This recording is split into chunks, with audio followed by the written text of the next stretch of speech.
Hello दोस्तों, good evening.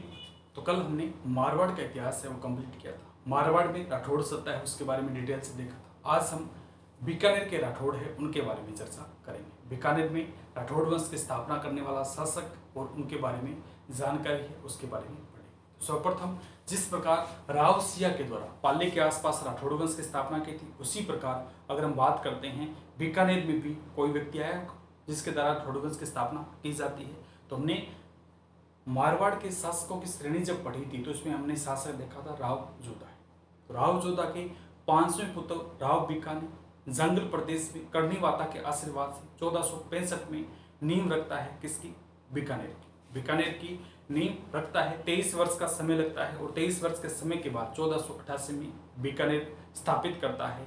वैशाख शुक्ल तृतीया को आखा तीज के दिन हम बीकानेर दिवस मनाते हैं। इस दिन बीकानेर में पतंगे उड़ाई जाती है। वैशाख शुक्ल तृतीया को आज भी आखा तीज के दिन हम क्या बनाते हैं? बीकानेर दिवस मनाया जाता है। तो प्रश्न पहला ही पूछा जाता है बीकानेर दिवस कब मनाया जाता है? आखा तीज को, वैशाख शुक्ल तृतीया को मनाया जाता है। किसके द्वारा बीकानेर की स्थापना की गई थी? राव बीका के द्वारा स्थापना की गई थी। राव बीका की अपने पिताजी राव जोधा के साथ कुछ अनबन हो जाती, बाप बेटे की आपस में अनबन होती होती।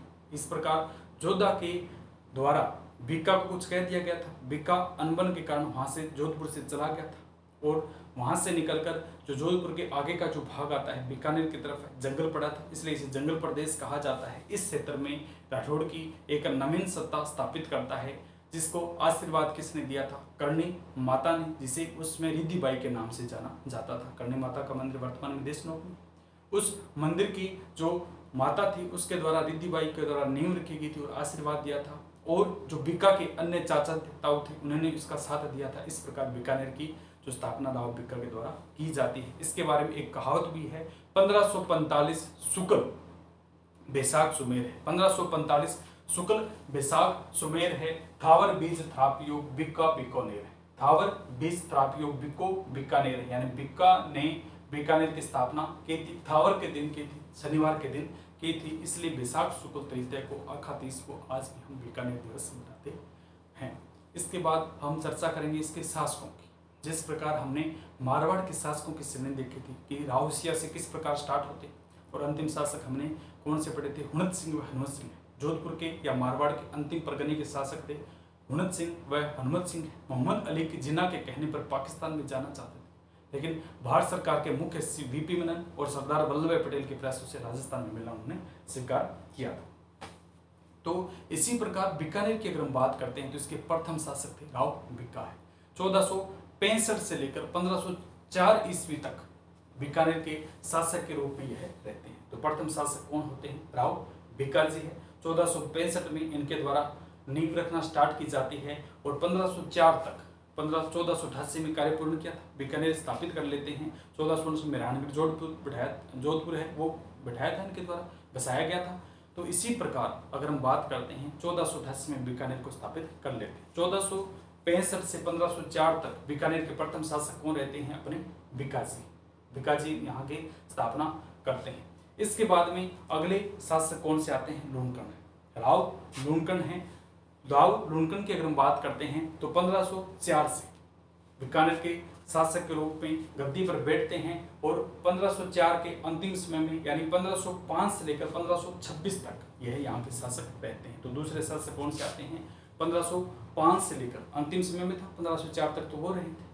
तो अंतिम समय में लगभग कई किताबों में 4 दिया जाता है, कईयों में 5 है। 1505 से लेकर 1526 तक जो बीकानेर के शासक रहते हैं वो लूणकर्ण जी रहते हैं। बिट्टू सुजा ने इन्हें कलयुग का कर्ण कहा। कर्ण क्यों कहा गया? अधिक दानदाता के कारण बिट्टू सुजा ने इन्हें क्या कहा है? लूणकर्ण को कलयुग का कर्ण कहा है। इसके बाद में बीकानेर के अगले शासक आते हैं जय सिंह। बीकानेर के शासक कौन से आते हैं? जय सिंह है। 1526 से लेकर 1541 तक बीकानेर के शासक के रूप में कार्य करते हैं। 1541 में पिहोबा के युद्ध गंगानगर में बीकानेर के शासक जय सिंह की हत्या मालदेव के 2 सेनापति जेता व कोपा के द्वारा कर दी जाती है। और इन्हीं के द्वारा अगर हम बात करते हैं एक युद्ध लड़ा था जो कौन सा आता है? राती घाटी का युद्ध है। बीकानेर का शासक जय सिंह और उधर कौन सा था? हुमायूं का भाई कामरान था। दोनों के बीच में युद्ध होता है जिसे राती घाटी के युद्ध के नाम से जाना जाता है। कहा जाता है इसमें जय सिंह जीत गया। जयसिंह जीत गया था। तो 1526 से लेकर 1541 तक बीकानेर की शासन सत्ता किसने संभाली थी? जयसिंह ने। इसके बाद में जयसिंह की जब हत्या हो जाती है तो उसका बेटा शासक बनता है, जो हमने पहले भी देखा था कि कल्याणमल है। कल्याणमल बीकानेर का शासक बनता है। कल्याणमल 1541 से लेकर 1574 तक बीकानेर का शासक रहता है। 1541 से लेकर 1574 तक बीकानेर का शासक कौन रहता है? कल्याणमल। तो कल्याणमल जब शासक बनता है तो इसके सामने कौन सा था? मालदेव। मालदेव के सेनापतियों ने जयसिंह की हत्या कर दी थी। शासक कौन था? सामने मालदेव ही था। तो मालदेव ने बीकानेर पर अधिकार कर लिया था।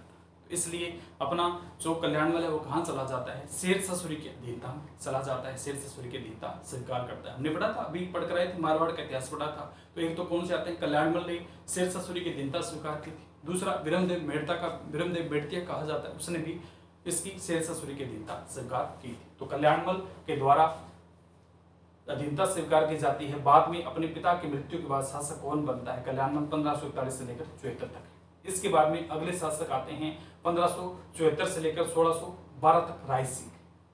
कल्याणमल ने अकबर के द्वारा नागौर दरबार बुलवाया गया था। अकबर ने जब नागौर दरबार बुलाया था 1570 में, हमने भी पढ़ा था, शुक्र तालाब के तहत, सुलहपुर नीति के तहत अकबर के द्वारा जो नागौर में दरबार बुलाया गया था, वहां पर कल्याणमल स्वयं जाता है और अपने दोनों पुत्रों राय सिंह और पृथ्वीराज की नियुक्ति किसके दरबार में करता है? अकबर के दरबार में कर देता है। तो वही राय सिंह है। तो राय सिंह बीकानेर का शासक रहता है 1574 से लेकर 1612 तक। 1612 में दक्षिण के अभियानों में गया हुआ था, बुरहानपुर में इनका देहांत हो जाता है। दोनों वीरों की मूर्ति जो जूनागढ़ के दुर्ग के सामने राय सिंह हुआ था, हमने पहले भी पढ़ा था कि मेवाड़ की जब हमने पढ़ा था, हिस्ट्री पढ़ी थी, उसमें हमने देखा था कि राय सिंह के द्वारा दोनों वीरों की मूर्तियां कहाँ पर लगाई जाती है? जूनागढ़ दुर्ग के सामने लगाई जाती है। अकबर का अमिट कलंक को मिटाने के लिए राय सिंह ने कहा था, मैं भी अपने जो किला जूनागढ़ का दुर्ग है उसके सामने मूर्तियां लगाऊंगा। राय सिंह के बारे में कहा जाता है कि ये दक्षिणी के अभियानों में गया था। दक्षिणी के अभियानों में गया था, दक्षिणी क्षेत्र में रहता था, तो ये इसे अश्व कवि कहा जाता है। राय सिंह के बारे में बहुत ही शानदार कहावत है कि ये अश्व कवि कहा जाता है, यानी हाथों हाथ कविता लिखने, हाथों हाथ किसी भी चीज को देखकर कवि था। हाथों हाथ किसी भी चीज को देखता, उसको देख करके कविता तुरंत ही बना देता था। तो इसने वहां पर दक्षिणी के जब क्षेत्र में गया था, बुरहानपुरा के आसपास, इसने अकबर ने जब वहां पर भेजा था, तो ये वहां पर क्या है, फोक के जो पौधे थे उनको देखता है। फोक राजस्थान का मुख्य वृक्ष, अगर बात करते हैं फोक कहाँ का है? राजस्थान का है। तो वहां पर देखता है तो ये तुरंत आंसू कविता, तो तुरंत कविता बनाता है, तू संदेशी रूखड़ा, तू संदेशी रूखड़ा, मैं परदेसी रोग, अकबर माने ताड़िया, तू क्यों आई फोक, तू संदेशी रूखड़ा, मैं परदेसी लोग, अकबर थाने ताड़िया, तू क्यों आयो फोग। यानी फोग, हमें तो अकबर ने यहाँ ताड़ा है, हमें भेजा है, लेकिन तू फोग यहाँ क्यों आई है? अपने राजस्थान को छोड़कर तू इस दक्षिणी भारत में क्या लेने के लिए आई है? तो अश्व कविता, तुरंत कविता राय सिंह के द्वारा बना दी जाती थी। राय सिंह की अगर हम बात करते हैं तो यह 2 मुगलों के समकालीन शासक रहा था। राय सिंह क्या है? 2 मुगलों के समकालीन शासक रहा था। पहला तो अकबर है और दूसरा उनके बेटे जहांगीर के द्वारा। अकबर के द्वारा इन्हें 4000 का मनसबदार नियुक्त किया गया था। बाद में जहांगीर ने इनकी मनसबदारी बढ़ा दी, इन्हें 5000 का मनसबदार कर दिया गया था। अकबर के द्वारा इन्हें 51 परगने और कुछ क्षेत्र दिए थे, क्योंकि कार्य बहुत अच्छा करते थे, दरबार में ईमानदारी से रहते थे, इसलिए इनका मनसबदार भी बढ़ा दिया गया था और परगने क्षेत्र भी इनको दे दिए गए थे। तो इस प्रकार राय सिंह 1612 में राय सिंह का देहांत हो जाता है। तो राय सिंह का जब देहांत हो जाता है तो अगले शासक आते हैं दलपत सिंह। दलपत सिंह बीकानेर के शासक के रूप में 1612 से 1613 तक रहते हैं। अयोग्य शासक थे तो केवल 1 वर्ष तक रहते हैं, बाद को इनको गद्दी से हटा दिया जाता है। जहांगीर इनको गद्दी से हटा देते हैं और शासक बनाया जाता है सूर सिंह। शासक कौन बनते हैं? सूर सिंह है। कौन सा सिंह है? सूर सिंह है। ये अगर हम बात करते हैं तो 1613 से लेकर 1631 तक बीकानेर के शासक के रूप में इन्होंने कार्य किया था। इसके बाद में आते हैं राव करण सिंह, जो बीकानेर के शासक के रूप में 1631 से लेकर 1669 तक रहते हैं। 1631 से लेकर 1669 तक रहते हैं। करण सिंह के बारे में हमने पहले भी पढ़ा। करण सिंह वही करण सिंह है बीकानेर के। हमने मारवाड़ के शासक देखे थे, अमर सिंह राठौड़ है। नागौर का परगना दिया गया था। शासक अमर सिंह राठौड़ को बनाना था, लेकिन जसवंत सिंह को पत्नी के कहने पर छोटे बेटे जसवंत सिंह को शासक बना दिया जाता है। जब जसवंत सिंह की मृत्यु हो जाती है तो अमर सिंह राठौड़ को शासक बनाया जाता है। नागौर का परगना दिया और शासक बनाया था। तो जब यह क्षेत्र इन्हें दिया गया था तो नागौर में एक किसान के खेत में बेल होती है, वो उसकी मतीरी की है, यानी लोहिया कहते हैं अपने साधारण भाषा में, लोहिया या मतीरा है, उसकी बेल होती है। वो कहाँ लगती है? नागौर के क्षेत्र में लगाई जाती है, लेकिन वो मेड पार करके कहाँ चली जाती है? बीकानेर की तरफ चली जाती है। खेत को तो कहाँ का था? नागौर का था, लेकिन चली कहाँ जाती है? बीकानेर की तरफ। कल ही चर्चा की थी हमने। तो उसमें आपस में किसानों का झगड़ा हो जाता है, दोनों क्षेत्र के किसान आपस में हो जाते हैं, एक दूसरे को पीटते हैं। धीरे धीरे ये बात दोनों शासकों के पास चली जाती है। नागौर के शासक के पास अमर सिंह राठौड़ था, उनके पास भी ये प्रमाण पहुंचता है, और दूसरे शासक थे अपने बीकानेर के, उनके पास। तो बीकानेर के शासक कौन से थे? कर्ण सिंह। उसमें कर्ण सिंह थे, दोनों के पास है। तो दोनों ने सेनाएं भेजी, दोनों ने सेनाएं भेजी, आपस में सैनिक लड़े और मर गए। कुछ सैनिक लड़ गए, मर गए, ठीक है। तो बाद में इस राड़ को कहे सामान्य से सिद्धांत पर इसको बुझाया गया था, बात प्रचित हुई थी, क्योंकि सैनिक मारे गए थे, इसलिए क्या है मतीरेरी राड़ आज भी इसके बारे में क्वेश्चन आते हैं। तो कब हुई थी? 1644 में। शासक कौन से थे बीकानेर के? यही कर्ण सिंह। कर्ण सिंह उसमें बीकानेर के शासक रहे थे। इसके बाद में शासक आते हैं अनूप सिंह। 1669 से लेकर 1698 तक, 1669 से लेकर 1698 तक शासक रहते हैं। अपने शासक का नाम क्या था? अनूप सिंह। अनूप सिंह की अगर हम बात करते हैं, औरंगजेब ने दक्षिण के अभियानों में भेजा था और मन मुताबिक की उपाधि दी थी। इन्हें अगर बात करते हैं, माही मरातिब की उपाधि दी जाती है। औरंगजेब ने इनको दक्षिण के अभियानों में भेजा था, तो दक्षिण के अभियानों में भेजने के बाद उन्होंने अच्छा कार्य किया था, इसलिए औरंगजेब इन्हें माही मरातिब की उपाधि प्रदान करते हैं। इसके बाद में अगले शासक आते हैं सज्जन सिंह। 1700 से लेकर 1735 तक बीकानेर के शासक कौन से आते हैं? सज्जन सिंह। 1700 से लेकर 1735 तक शासन आते हैं सज्जन सिंह, या दूसरा नाम इनका सुजान सिंह। शासक का नाम क्या कहा जाता है? सुजान सिंह है। इसके बाद में जोरावर सिंह आए थे, बीकानेर के शासक। 1735 से लेकर 1746 तक अपने आते हैं जोरावर सिंह। जोरावर सिंह के बाद में शासक आते हैं गज सिंह। गज सिंह शासक के रूप में 1746 पर गद्दी पर बैठते हैं, 1746 में गद्दी पर बैठते हैं और 1787 तक बीकानेर के शासक के रूप में कार्य करते हैं। ये छोटे छोटे शासक है, इनके बारे में कुछ ज्यादा बातें हैं डिटेल से, जो शासक होंगे उनके बारे में डिटेल से पढ़ेंगे। आज तो थोड़ा सा एक बार दिमाग में आ जाए कि बीकानेर के शासक के रूप में किस किस सम्राट ने कार्य किया था। तो गज सिंह 1746 से लेकर 1787 तक रहे थे। इसके बाद में शासक आते हैं सूरज सिंह। 1787 से लेकर 1828 तक बीकानेर के शासक आए थे सूरज सिंह। वही सूरज सिंह जिनके द्वारा 1805 में भटनेर का युद्ध लड़ा था और भटनेर को किले को अपने नाम किया था। 1805 में ये युद्ध लड़ते हैं और इस किले को अपने नाम करते हैं। भटनेर का किला कहाँ पर है? हनुमानगढ़ में। इसे पहले भटनेर के किले के नाम से जाना जाता था, जो वर्तमान में हनुमानगढ़ में है। इसका नाम हनुमानगढ़ इन्हीं के द्वारा रखा गया, सूरज सिंह इनके द्वारा इस किले को मंगलवार के दिन अपने अधीन किया गया था, इसलिए हनुमान जी के वार के नाम पर इसका हनुमानगढ़ का नाम क्या रखा था? भटनेर कहा जाता था पहले, इसे बाद में हनुमानगढ़ कहा गया। हनुमान जी बालाजी को मानते थे, तो बालाजी के नाम पर इन्हें क्या रखा गया था? हनुमानगढ़। कौन सा मानगढ़ है? हनुमानगढ़ है। अगले शासक आते हैं सूरज सिंह की। अगर हम बात करते हैं, इन्होंने चूरू के किले का आक्रमण किया। सूरज सिंह की अगर बात करते हैं, चूरू का है, चूरू का किला है, बहुत शानदार किला है। इस किले पर इनके द्वारा आक्रमण किया गया। कहा जाता है कि चूरू वाले इतने शक्तिशाली थे, चूरू वालों के पास इतने पैसे, वैसे बड़े बड़े लोग हैं, अपने दुश्मनी छोटे साधारण लोग हैं। उस क्षेत्र में जब आप जाओगे तो देखेंगे बहुत बड़े बड़े हैं, उनके जैसे तो अपने विचार भी नहीं कर सकते हैं। कभी किए होंगे तो वो एक अलग बात है, वो सपन होगा, लेकिन आज उन बड़े लोगों की तरह हम सोच भी नहीं सकते, क्योंकि चूरू वालों ने उसी समय चांदी के गोले फेंके थे। सूरज सिंह ने जब आक्रमण करते हैं तो कहा जाता है चूरू का किला इतना शक्तिशाली था, इतने पैसे वाले थे कि उन्होंने चांदी के गोले बना के क्या फेंके शत्रु के ऊपर, क्या चांदी के गोले बनाकर फेंके। शत्रु खुश हो रहे थे कि ठीक है, अपने क्या मरना तो क्या है, चांदी के गोले आ गए, तो चांदी तो अपने हाथ आ रही है, तो इतने शक्तिशाली है, अपने दुश्मनी से है। जमीन के लोग हैं वो वहाँ के बड़े बड़े उस समय भी इतने शक्तिशाली थे, तो आज तो कितने बड़े ही होंगे। तो इस पर सूरज सिंह के काल में ही जो वहां से चांदी के गोले फेंके गए थे, दागे गए थे। इसके बाद में शासक आते हैं रतन सिंह। बीकानेर के शासक कौन से आते हैं? रतन सिंह है। 1828 से लेकर 1851 तक बीकानेर के शासक रहते हैं रतन सिंह। रतन सिंह की अगर हम बात करते हैं तो बिहार क्षेत्र में जाते हैं। बिहार का क्षेत्र है गैया। कहा जाता है कि आत्माएं जो होती है, व्यक्ति की मृत्यु हो जाती है जब उसकी आत्माएं भटकती है तो या तो हरिद्वार जाया जाता है, अगर किसी भी अच्छे तरीके से उनका जो कार्यक्रम नहीं किया जाता है तो आत्माएं भटकती है। उन आत्माओं को फिर कहाँ भेजा जाता है? गैया जी भेजा जाता है, जो बिहार का एक क्षेत्र है। तो उसी गैया में रतन सिंह जाते हैं, और रतन सिंह वहां जब जाते हैं तो वहां पर देखते हैं कि कन्याओं का वध करें। बिहार में पहले भी इसी प्रकार जो आज भूखमरी की उसी प्रकार बिहार का क्षेत्र ऐसे था, वहां पर पहले भी भूखमरी थी। बच्ची जब पैदा हो जाती, यानी लड़कियां जब पैदा हो जाती थी तो लड़कियों की हत्या कर दी जाती थी, कन्याओं का वध कर दिया जाता था। यह चीज रतन सिंह देखते हैं और रतन सिंह के द्वारा इस चीज पर रोक लगाई जाती है।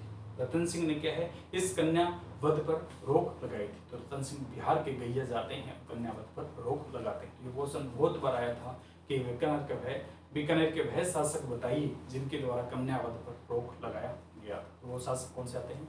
रतन सिंह। रतन सिंह के बाद में अगले शासक आते हैं अपने सरदार सिंह। सरदार सिंह है 1851 से लेकर 1872 तक शासक रहे। 1851 से लेकर 1872 तक बीकानेर के शासक रहते हैं अपने सरदार सिंह। कहा जाता है कि 1857 की जब क्रांति हुई थी उसमें बीकानेर के शासक कौन से थे? सरदार सिंह। इन्होंने अंग्रेजों की सहायता के लिए टुकड़ी बाहर भेजी थी। अंग्रेजों की सहायता करने वाले शासक कौन से आते हैं? सरदार सिंह। 1857 की क्रांति में कहा था कि हम आपको पूर्ण साथ दें। हम अंग्रेजों ने कहा था कि हमें सहायता चाहिए, तो सरदार सिंह ने कहा था हम सहायता आपकी करेंगे, पूर्ण रूप से आपकी सहायता करेंगे। और सहायता के लिए क्या इन्होंने जो सभी प्रकार से उनको क्या है साथ दिया था, जिस क्षेत्र में उन्होंने कहा था। तो जब 1857 की क्रांति पढ़ेंगे तो इनके बारे में विशेष चर्चा करेंगे। तो ये वही सरदार सिंह जिसके द्वारा 1857 की क्रांति के समय अंग्रेजों का साथ दिया गया था। शासक कब तक रहे थे? 1851 से लेकर 1872 तक है। इसके बाद में शासक आते हैं डूंगर सिंह है। 1872 से लेकर 1887 तक, 1872 से लेकर 1887 तक शासक कौन से आते हैं? अपने डूंगर सिंह। डूंगर सिंह के बारे में कहा जाता है कि बीकानेर जो भुजिया है, बीकानेर जो भुजिया हम आज खाते हैं वो बीकानेर भुजिया उन्हीं के नाम से प्रसिद्ध है। डूंगर सिंह के शासन काल में उन्होंने बीकानेर भुजिया को एक टैग दिया था कि पूरे भारत में इसे क्या है पहुंचाया जाए, पूरे भारत में इसको भेजा जाए। तो मैं तभी से क्या बीकानेर भुजिया प्रसिद्ध हुआ था। डूंगर सिंह के काल में बीकानेर भुजिया प्रसिद्ध माना जाता है। इसके बाद में अगले शासक आते हैं गंगा सिंह। 1887 से लेकर 1800 अगर हम बात करते हैं 93 तक, 1887 से लेकर 1843 तक, 93 नहीं 43 तक, 1887 से 1843 तक बीकानेर के शासक रहते गंगा सिंह। गंगा रिसाला टुकड़ी का निर्माण किया था बीकानेर में। जो राजस्थान की अगर हम बात करते हैं, गंगा नहर लाने का कार्य इन्हीं के द्वारा किया जाता है, इसलिए राजस्थान का भागीरथ कहा जाता है। इन्होंने 1930, 31 और 32 1930, 31 और 32 में जो तीनों गोलमेज सम्मेलन हुए थे, इन तीनों गोलमेज सम्मेलन में भाग लिया था। और इनके द्वारा एक रिसाला टुकड़ी बनाई गई थी, यानी ऊंटों की एक टुकड़ी बनाई गई थी। सहायता के लिए इधर उधर जाते थे, इसे गंगा रिसाला टुकड़ी कहा जाता था। ऊंटों से सहायता करने के लिए अंग्रेजों का साथ दिया था और बाहर गए थे। तो गंगा रिसाला टुकड़ी है, वर्साई की संधि है और अन्य नरेंद्र मंडल की स्थापना की थी।